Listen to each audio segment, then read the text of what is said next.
Neat ಅಂದರೆ ಏನು ಅಂತ ಎಲ್ಲರಿಗೂ ಗೊತ್ತೇ ಇದೆ.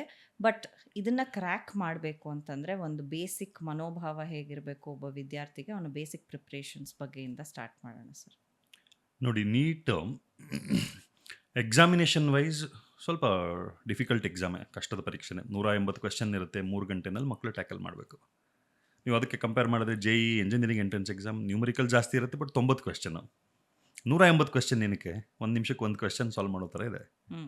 ಸೊ ಇಲ್ಲಿ ನಿಮ್ಮ ಸಬ್ಜೆಕ್ಟ್ ನಾಲೆಡ್ಜನ್ನು ಟೆಸ್ಟ್ ಮಾಡೋದ್ರ ಜೊತೆಗೆ ಮೆಡಿಕಲ್ ಪ್ರೊಫೆಷನ್ಗೆ ಬೇಕಾಗಿರುವಂಥ ಟೆಂಪರ್ಮೆಂಟ್ ಇದೆಯಾ ಸ್ಟೂಡೆಂಟಲ್ಲಿ ಅನ್ನೋದನ್ನು ಟೆಸ್ಟ್ ಮಾಡ್ತಾ ಇದ್ದಾರೆ. ಹೆಂಗೆ ಟೆಸ್ಟ್ ಮಾಡ್ತಾರೆ? ಟೆಂಪರ್ಮೆಂಟ್ನೆಲ್ಲ ನೀವು ಎಕ್ಸಾಮ್ ಕ್ವೆಶ್ಚನ್ಸ್ ಕೊಟ್ಟು ಟೆಸ್ಟ್ ಮಾಡೋಕ್ಕಾಗಲ್ಲ. ಆ 3 ಅವರಲ್ಲಿ ಕಷ್ಟದ ಕ್ವೆಶ್ಚನ್ಸನ್ನು ನೋಡಿದಾಗ ಟೆನ್ಷನ್ ಆಗುತ್ತೆ. ಇನ್ ಸ್ಪೈಟ್ ಆಫ್ ದಟ್ ನೀವು ತಾಳ್ಮೆಯಿಂದ ನಿಭಾಯಿಸಬೇಕು. ಸೊ ನಿಮ್ಮ ಪೇಷನ್ಸ್, ಎಂಡ್ಯೂರೆನ್ಸ್, ಪರ್ಸಿವರೆನ್ಸ್, ಈ ಎಲ್ಲ ಕ್ವಾಲಿಟೀಸ್ ಅದು ಕೂಡ ಚೆಕ್ ಆಗುತ್ತೆ. ಆ್ಯಂಡ್ ನಾವು ಲಾಸ್ಟ್ ಒಂದಷ್ಟು ವರ್ಷಗಳ ಮಾಹಿತಿ ನೋಡಿದ್ರೆ JEEಗಿಂತಲೂ ಇವಾಗ ನೀಟ್ ಆಸ್ಪೈರೆಂಟ್ಸ್ ಜಾಸ್ತಿ ಆಗ್ತಾ ಇದ್ದಾರೆ.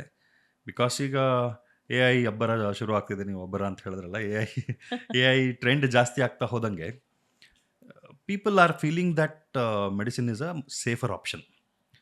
AI ಜಾಸ್ತಿ ಇಂಪ್ಯಾಕ್ಟ್ ಮಾಡದೇ ಇರೋವಂಥ ಪ್ರೊಫೆಷನ್ಗಳಲ್ಲಿ ಹೆಲ್ತ್ ಕೇರ್ ಪ್ರೊಫೆಷನ್ ಕೂಡ ಒಂದು. ಇಟ್ ಇನ್ನೂ ಆ್ಯಂಪ್ಲಿಫೈ ಮಾಡುತ್ತೆ, ಅದು ಇನ್ನೂ ಕ್ವಾಲಿಟೇಟಿವ್ಲಿ ಬೆಟರ್ ಮಾಡುತ್ತೆ. ಆದರೆ ರೀಪ್ಲೇಸ್ ಮಾಡೋಕ್ಕಾಗಲ್ಲ. ರೀಪ್ಲೇಸ್ ಮಾಡುವಂಥ ಟೆಕ್ನಾಲಜಿ ಬಂದ್ರೂ ರೀಪ್ಲೇಸ್ ಆಗೋದಿಲ್ಲ, ಯಾಕಂದರೆ it is an ethical consideration.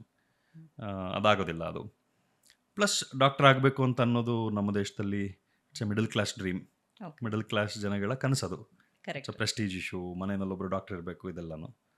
So multiple factors ವರ್ಷದಿಂದ ವರ್ಷಕ್ಕೆ ನೀಟ್ ಮೇಲೆ ಇಂಟ್ರೆಸ್ಟ್ ಜಾಸ್ತಿ ಆಗ್ತಾ ಇದೆ, ಇನ್ನೂ ಜಾಸ್ತಿ ಆಗುತ್ತೆ.